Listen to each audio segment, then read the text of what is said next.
Hey guys, today I thought I'd make a video on plants that are great for kind of desert bioactive setups.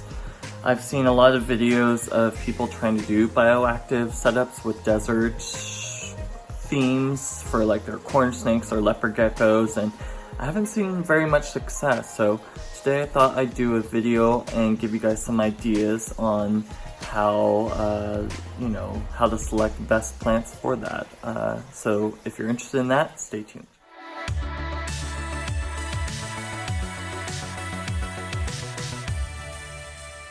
Alright you guys, so here we are, kind of my snake and reptile and tarantula rack. So yeah, today's video is all about bioactive setups, desert themed ones, and plants that are great for them. Now, if you've tried to do a bioactive setup with snakes especially, you'll know that they tend to just kind of bulldoze their way over a lot of things. You can see here that my Mexican black king snake, which is right there, going out for a stroll. You can see that he just kind of just bulldozes right over some things. So yeah, a lot of people are switching to bioactive setups because they tend to be a lot easier to maintain. I mean, you still have to do maintenance on the setups themselves, but you really don't have to like do much maintenance other than scooping out some really large dumps or something. As long as you have your isopods and or springtails, and some plants and some mediocre lighting, you should be okay.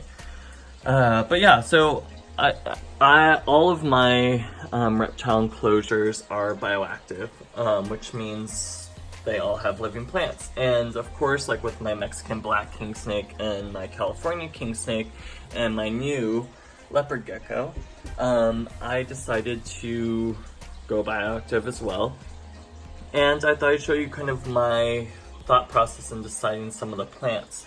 So you can see here, if we look close, I'm not going to open up the doors because he is extremely food motivated and he will probably come out and bite me.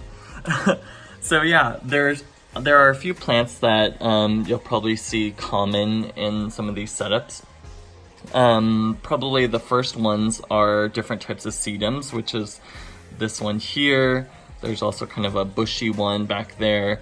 Also the sepravivums, or hens and chicks. There's a group there, there's one right there. And in the back there you can see an aloe vera plant and also some echeveria or echeveria, however you want to say that. These plants I love for desert bioactive setups. Well, succulents in general are probably the easiest way to go. One, because you don't want to get some kind of cactus, because obviously the spines would hurt. And when I say that these are the plants that are best for these types of setups, I'm not including bearded dragons or any kind of iguana species that would eat the plants, because I don't know how safe or toxic these plants are. If ingested. But if you have a snake or, pure insectivorous lizards, they're not going to eat these plants.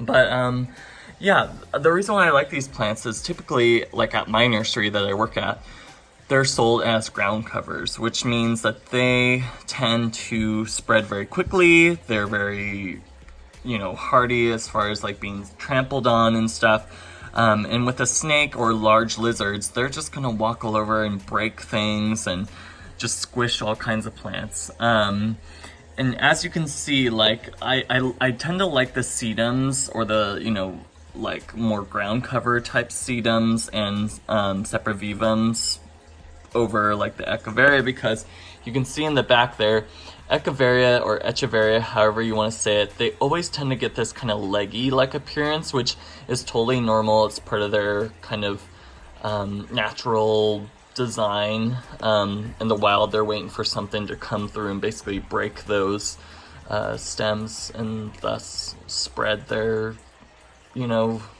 territory. But that's kind of the same thing with these guys, except they don't get as leggy.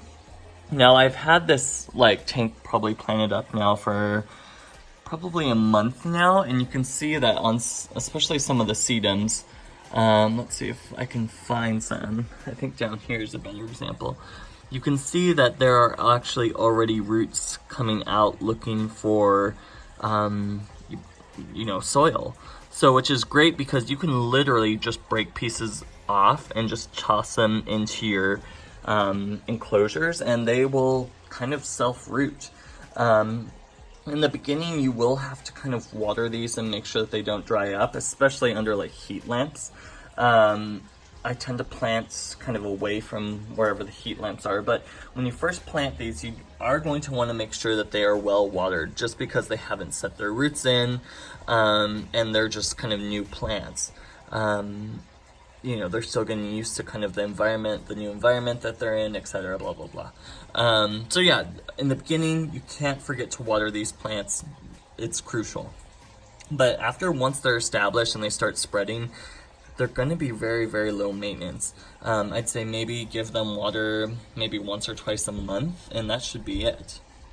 But yeah, so you can see that a lot of these plants are doing well. This particular sedum is in both of them as well. Kind of has more of a messier look. I don't know if it's the particular kind of pot that I got, but kind of just a jungly kind of plant, which I thought would add some bit of red color. But whatever this plant is, this type of sedum, the spiky green one, that one just is like going crazy. It grows outside here in Seattle just like a weed as well. So highly recommend that one if you're looking into it. But yeah, so with all of these plants, you can see just kind of how they are. Like, I particularly like this one because it gets kind of this like bushy like appearance, but it's still kind of desert like. And I don't know, it kind of is a nice little fluffy texture. Again, here's another echeveria, or like more of a tropical succulent. And you can see just that like stem that happens with all of them. Sorry about the foggy glass. The glass on these tanks is not the cleanest. But yeah, so over here is my newly planted and new inhabitant, my leopard gecko. And you can see I did the same thing. I added some hens and chicks there, some of that other green sedum, and that other red variety as well. And they're pretty low maintenance.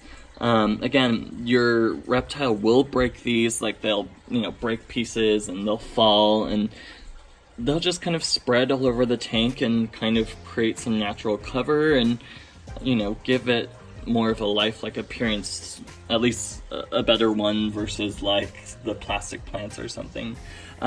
So yeah, these are just to give you an idea of kind of the plants that you can use that are very hardy and very easy to grow. I'd say get yourself a somewhat decent light. You can buy like a $6 or $7 LED bulb at Home Depot, and they seem to grow just fine.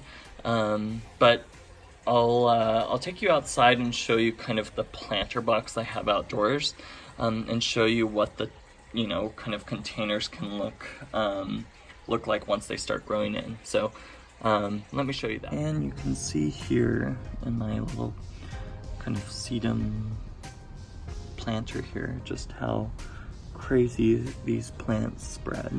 Especially again this kind of spiky sedum here, it just goes crazy. But yeah, it started with just a few pieces and it's just grown super crazy. So yeah, and just a really great plant to include in your vivariums that can handle the beating, and just kind of spread and create kind of a nice natural look. That is it, guys. Again, I just thought I'd make this quick video and show you what kind of succulents that you can look for. Some that are pretty hardy and can handle being trampled on by like a snake or a large lizard. But yeah, hope that gives you some inspiration to start your own bioactive desert habitat. And for more videos, please remember to subscribe and ring that bell. It'll alert you when I post new videos, blah blah blah. But yeah, for more videos and other, you know, kind of content, stay tuned.